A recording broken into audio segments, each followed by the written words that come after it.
Ons het nou onlangs Paasfees gevier, Goeie Vrydag, Opstanding Sondag, en dit laat 'n mens terugdink aan Jesus aan die kruis en ook waar hy in die sondaar wat langs hom gehang het gesê het, vandag sal jy saam met my in die paradys wees.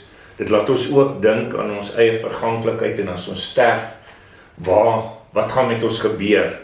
En dit is dan nou van die vraag wat 'n mens nogal gereeld kry en ek dink meeste van ons onseker oor is, wat gebeur die dag as ek sterf?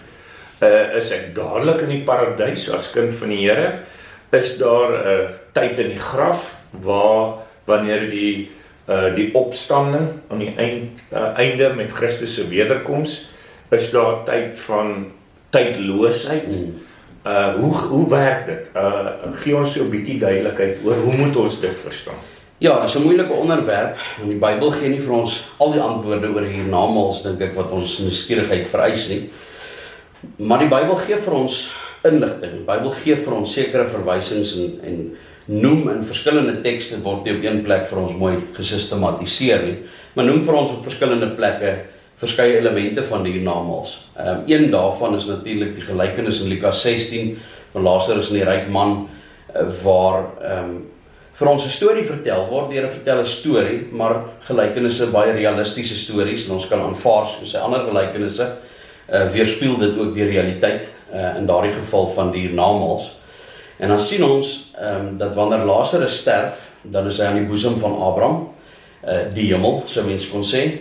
Wanneer die ryk man sterf, dan is hy in smarte, of sou mens kon sê in die hel. En dan weet ons dat die Here Jesus ook sê vir die kruiseling langs hom, soos jy genoem het, vandag sal jy saam met my in die paradys wees.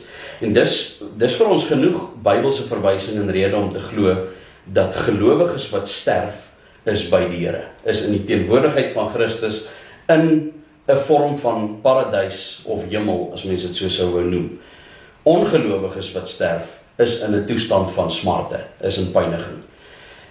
En dan is die vraag maar, hoe lank en hoe werk dit en tot wanneer en hoe presies dit gebeur, gee die Bybel nie vir ons al die besonderhede oor nie. Wat ons wel weet is wat 1 Tessalonisense 4 vir ons baie duidelik sê, en dit is dat die wat in Christus ontslaap het, sy siele sal hy saam met hom bring, met sy wederkoms. So met die wederkoms van Christus bring hy al die siele van die afgestorwe gelowiges saam met hom, en dan word hulle liggame eers opgewek, en dan word almal wat oorbly en wat nog lewe met die wederkoms van Christus, hulle word ook verheerlik, ontvang verheerlikte liggame, en almal gaan die Here tegemoet in die lig en sal vir ewig by hom wees.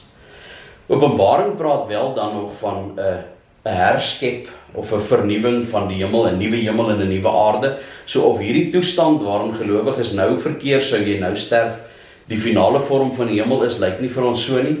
Hoe presies dit gaan wees en gaan verander, weet ons ook nie. Maar ek dink die troos vir gelowiges lê daarin, as ek sterf, of as my geliefde sterf, is hulle in die teenwoordigheid van Christus, en hulle is by hom teenwoordig, en hulle is in die hiernamaals in 'n vorm van die hemel. Ongelowiges wat sterf, al lê die finale oordeel nog vir hulle voor, is al reeds in 'n toestand van pyniging, en sal dit ook tot in ewigheid wees. Daaroor is die Bybel baie duidelik, en dit behoort vir gelowiges genoeg troos te gee. Wonderlik, dankie.